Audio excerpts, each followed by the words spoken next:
Thanks for watching. You can find me at twitch.tv/CosmoRetro or anywhere Cosmo Retro online. And you go to Steam, you can find my first game, Dreamdasia, if you want to check that out. And there's an upcoming bigger game coming up. More games to come with myself involved, which is the plan. You can also find me really at twitch.tv/jmosier89. Lately I've been streaming Crimson Desert, and I just stream RPGs. So yeah, you can also find me anywhere Nerds of the Northland. We appreciate y'all. Thanks for coming. Have a good week. Go. Welcome to Nerds of the Northland, episode 32. Today we're going to talk about something different than usual. It'll be, well, Joe, you want to explain it? Yeah, we So I know I've talked ridiculously about the original Final Fantasy VII on here and how I never played the remakes. Jacob here got his bachelor's degree recently, and I bought him the Final Fantasy VII Remake Rebirth, or I don't know. Yeah, Final Fantasy VII Rebirth, the second installment in the remake series. And at the same time, I finally started playing it. And now we're kind of both playing at the same time. He's a little bit ahead of me, but we're kind of... We're both mid-game. Yeah, we're both in a place enough where we can both talk about 10 big aspects. There's more, but 10 aspects we both are going to go back and forth and talk about. So far, I mean, we're going to do another one when we finish it. Yeah, we're doing this because it's being such a big game in our gaming development and in our lives. This remake was we've wanted this remake for so long, and now we're going to go over. Exactly. We say we're about midway through playthrough, I think, and then we'll probably come back and do another one once we finish. And if you want to know the time, I would say between 20 and 40 hours me and him are in. Yeah, I'm going for completion. So... Yeah, and once Joe said that, he actually influenced me to complete it. I didn't know if I was going to do that, but now I feel like doing that because we're gonna talk about it, but there's so many things you can do. Yes, and I don't know if you want to cover the first thing you want to talk about. Sure. Yeah, I guess I'll start. This won't be like a top 10 type thing. We're just gonna go back and forth. I mean, we just explain that, but I'm just letting you guys know it's not like this is number one. They're all number one in our book. All right, so I'm gonna talk about fantastic characters and the writing. So it's just basically they stuck to all the characters, from I guess combined from all the movies and what you feel like when you play the original game, like when the writing and when you played the game, I guess with the player experience you get to know the characters. So they did a really good job transferring that to the 3D world.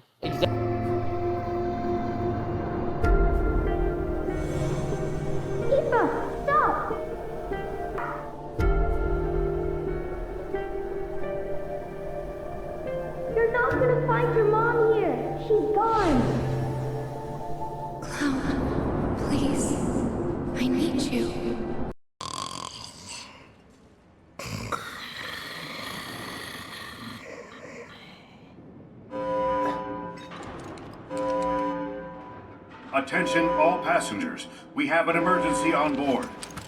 Return to your cabins and remain there for the duration. Military personnel are to report to the deck immediately. Military, huh? Guess that's us.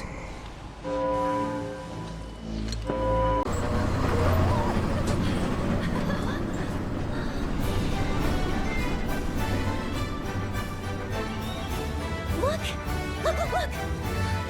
Something's coming!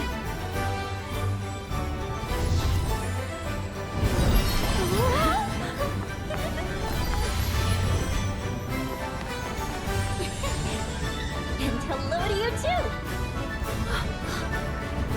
This is incredible!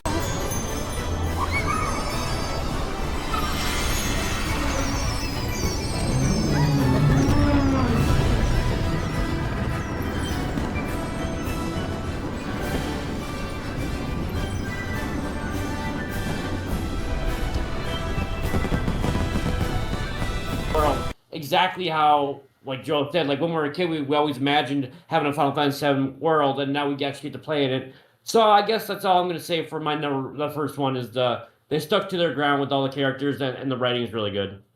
Yeah, I guess I can build on that too. It's pretty much the same. Just For me, one of the biggest things about this game is the feeling of nostalgia. Like when you first get to Junon and see the Sister Ray. When you first get to Junon and see the Highwind is what screamed. It's like 3 o'clock in the morning. I was like, I took like 6 screenshots of Cloud standing with the Highwind in the background. Like, so excited. I think I sent a text message to Jacob with the Highwind.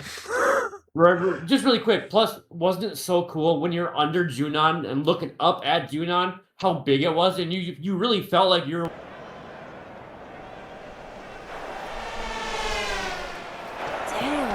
Yeah. This way. Really felt like you were one of the, I guess the residents down below. You felt like one of them. Yeah, and the parade was such a nostalgia hit too. I liked how they did a lot better this time too. It was almost impossible to pull that off in the original. I don't know how many times I tried to get that perfect, but in this one it was a lot more intuitive to do. They kind of more explain more, and there was But that's mini games. We'll talk about that later. But that's one of those mini game-ish things that was really cool. And just the feeling of nostalgia, and the same feeling of nostalgia during effects, like the Sephiroth walking through the flames in the new engine. Oh yeah. And throughout the game, they give you little I guess clips of Seth. Yeah, and it's a reimagining, so there are parts that are like, there's parts of the story that aren't exactly the same, but I mean, it's following, basically the same thing. But when the events line up exactly, it's so cool to be like, to think back to what they used to be, and like, oh, this is happening, when it, just like it happened before, but new. So, yeah, that's about that, I guess. I guess that leads to my next one which was it's the engaging story. It's faithful to the original. They did stretch out and do something, like they added whispers and stuff, and with that, I guess that's the fresh twist. But the stunning visuals for the engaging story, gorgeous remake of Midgar. I mean, that was mainly in the first game, but you get to see it a little bit with playing as Zack and stuff. But yeah. Being halfway through that Zack part is still confusing. I don't know if they're going to explain that more. By the way, I'm still there. Since we're doing a midway take, I'm still there. I don't know what's going on yet with that. I'm pretty excited to go. Pretty excited to go to Golden Saucer, which is exciting. But that'll bring me, I guess. You'll love it. I'm just gonna say you'll love it. Yeah, and I really love the Chocobos. The Chocobo Systems game's really cool. Really cool.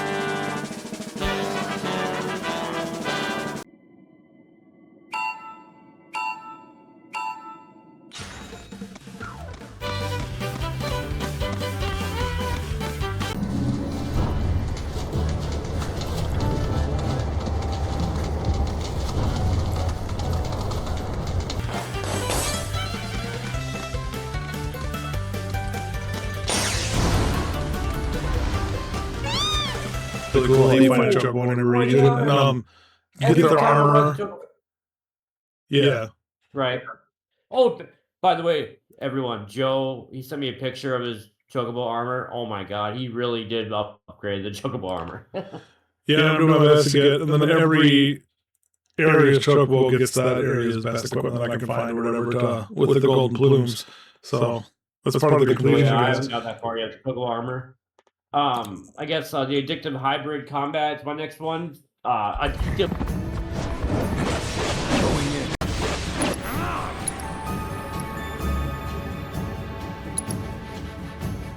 Keep it coming. Be at peace. About damn time. You got this. My turn.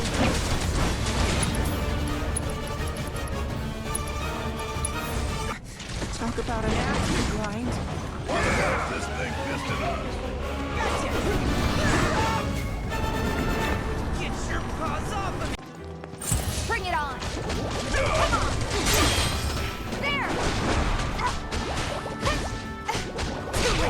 Addictive hybrid combat. Well, what do I mean by that? Well, it's not turn-based, but they did a good job doing the action RPG and having some shortcut buttons to do the Braver.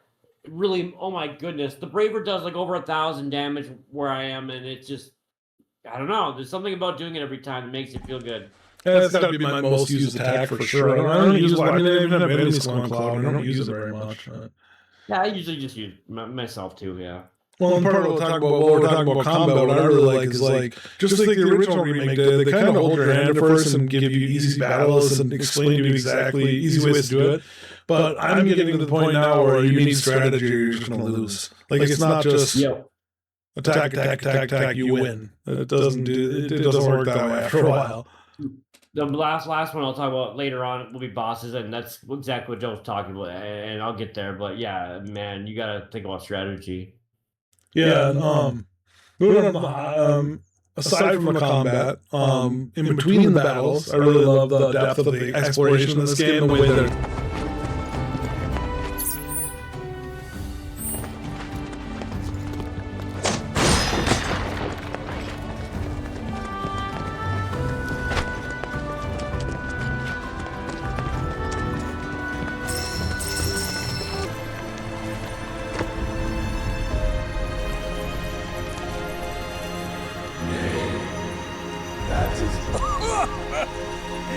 That is but a mere bone.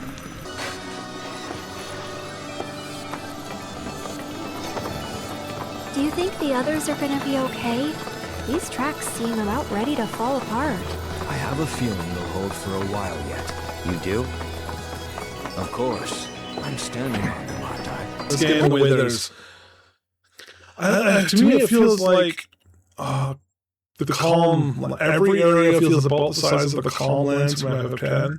It feels open like that, where it's not really open, but it's huge, and there's a lot of little secret areas and places to go, and yeah, I really love that part of the progression too, getting all the towers and all the places of interest, going to find them, and Right. And Yeah. it just came out Crimson, so it's gonna seem smaller too. But no, you're right though. It doesn't stretch as far as you would. When you start playing, you'll realize it doesn't stretch too far, but it is pretty big, obviously, compared to the original. And it's really nice to explore, like you said. well, it really gives me the feel. It really gives me the feel of classic Final Fantasy like 10 and 12, exploring those big wide open areas like that. Heck yeah, no, I love when they do little hybrid things like that to make you like the player experience, like you're talking about. The next thing I want to say is the legendary soundtrack of Nobuo Uematsu.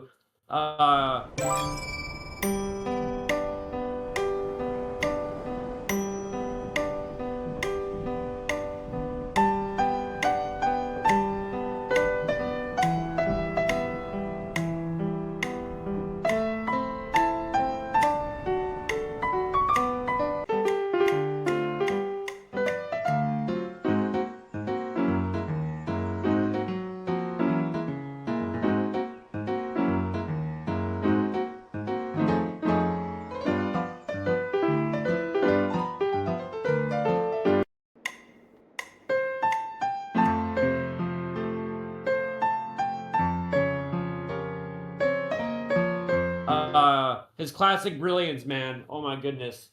It's not exactly like every part, but they do include most of the tracks that you would expect in a different way, maybe. But it does fit the area, mountain to mountain, village to village, with the same soundtracks as before. I mean, it's not like I said exactly, but it's pretty good. Well, and you get to play the bangers yourself on piano, Right. I don't know what they had to do to build that system, but oh my god. The game design behind that to make you feel good, like you actually played it yourself. They did a great job with that. Wow. Yeah, and actually like Track so far. yeah, like every song I've sat there and played until I got an A, and I haven't been able to get a star on any of them yet. But Oh man, I got 2 A's and a C or a B. I got 2 A's. I guess I only have 2 so far. I haven't gotten the third one yet. I'm sure the third one will come up next town, but I just did I'm not gonna Tifos. tell you what it is. You'll find out. Yeah. Well, and I feel like also I have some, maybe you too could feel this, I have some benefit because I know those songs. Like I know Tifa's song. I knew Tifa's theme. So playing it is, I don't know, it feels easier to play when you actually know the rhythm and you've heard it a million times. So beautiful, right? Yeah. Exactly. And it's right on the, like you said, right on the rhythm, right on the beat. Like, I mean, actually, it was, if I thought it was a little off at first, turns out I was a little off, and it was actually more on the beat than I thought. And then I fell in love with it. Yeah. So the Queen's Blood card game I want to talk about next. So Yeah.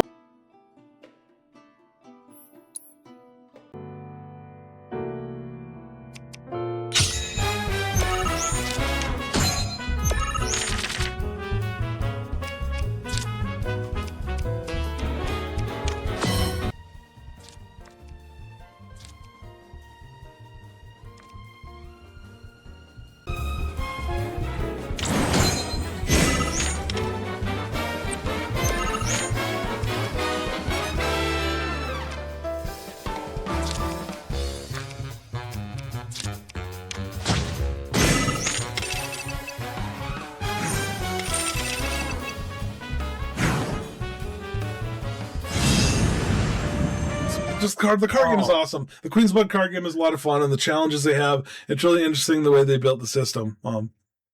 The rules of the card game, they made it fun and kind of easy. Well, it took me a few times to learn how to play it. But once I learned how to play it, by trying to get the numbers, the 2 out of 3 numbers with the horizontals and stuff like that, then you're like, oh my god, that's kind of a fun card game. And then you start getting into it, building your own decks, and that's where they get you hooked. Yeah, and the tournament on the ship was pretty cool too. Oh yeah, that was the best part of the card game. Maybe that's what got me into it, because you had to go through the levels, I suppose. I didn't know if you had to or not, because I actually tried getting out of it. It didn't let me get out of it. So I guess I gotta learn. Oh yeah, because there was one. There's like a chick at the counter that asked you if you wanted to forfeit. I never did it, but I don't know. Maybe not. Okay. I don't know why you'd skip that, but I mean, guess you could skip it. There wasn't really any big, you didn't get any big reward other than story-wise. I didn't know about it, but once I kind of felt forced into it, which I thought it was, I really fell in love with the card game, because I was glad I did. I was like, wow, they pushed me in, but wow, I really like it. The Chocobo Racing, if you want.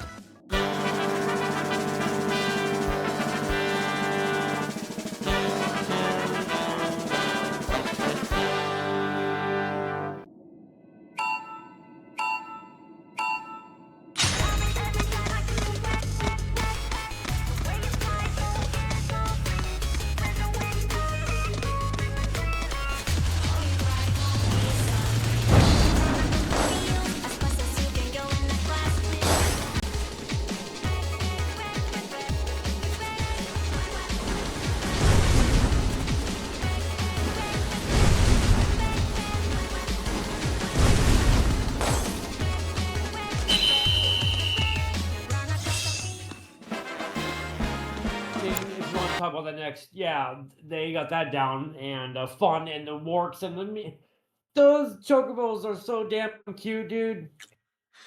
Yeah, they got much. Probably, I'm climbing Mount Coral, so I'll probably be going to Globe Saucer next. So yeah, I'm not quite there yet, but that'll be cool. I'm kind of excited about that. Okay, how about just regular chocobo, just being on a chocobo? Then how about that? And riding them around and being able to find special items with them and.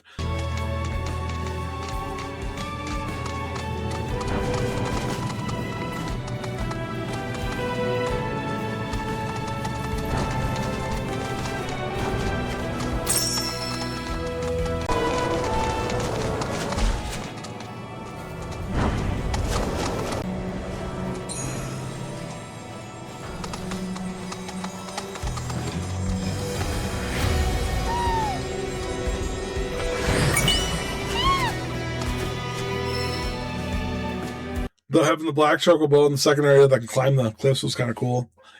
And they make it. Okay, so that's cool. Yeah, I'm glad at least I'm glad you're there. Yeah. Yeah, but I can't wait till the Chocobo Racing. That should be cool. Then maybe almost there. Maybe I'll get there today. We already talked about exploration open world. My next one was exploration open world. Yeah, that's most. I don't really like. To move on to a side thing, I have this. I feel like they really put in like Red 13 is a badass and quiet and strong, but they throw in just weird random little cute things that he does that makes him look like a puppy. It's awesome.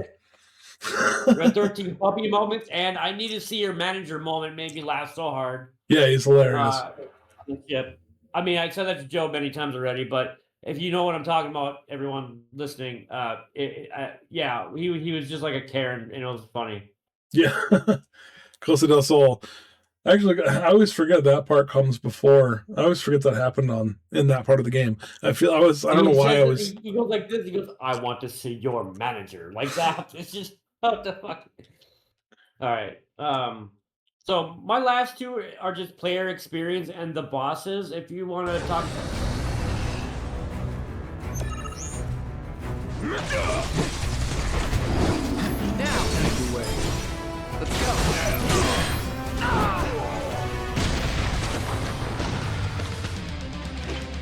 You're going down. Keep it together. Let's go. Let's see that it's All those names to the Chicago region. known to grow exceptionally large thanks to their ravenous appetite for woodland fauns. Give them hell! I got this. Do it! Brace yourself.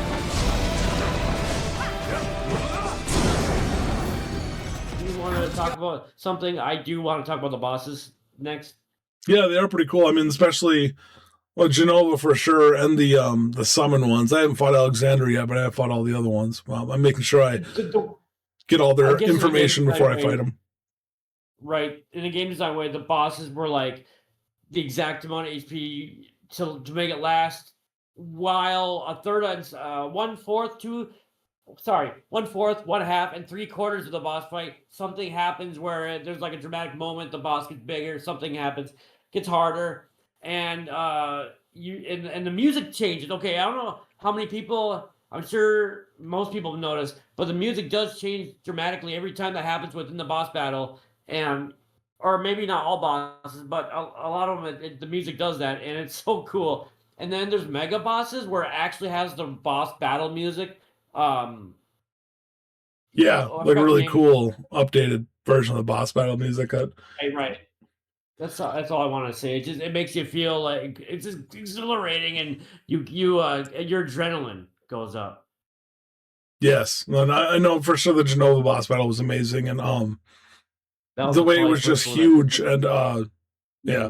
The only one I was disappointed with was the guy on the motorcycle. It was really anticlimactic. I beat him in like 5 minutes, but other than that, there's so much really cool. I suppose you're right. Yeah. If I were to say something, they could have made that one a little bit more. Yeah.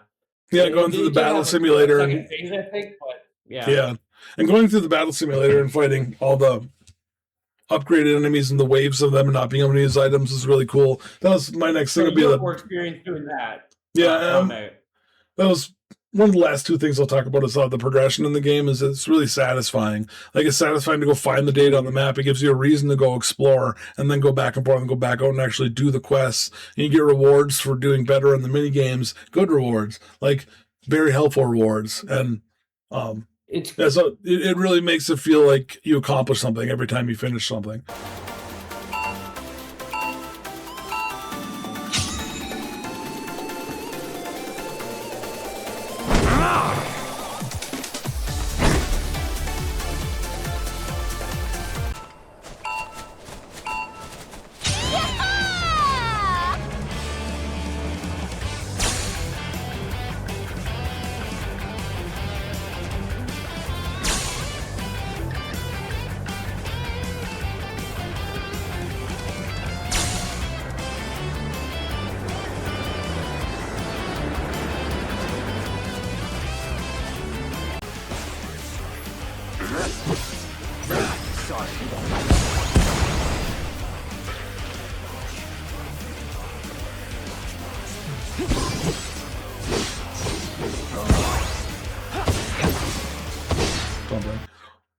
Yeah, exactly. No, you couldn't say it any better. I couldn't say any better. Yeah, no, the player experience is at the max, and it does teach me as a game designer, because I guess if you want to say socials, I was going to say this influences me in my 3D RPG I'm helping create in the FK studio.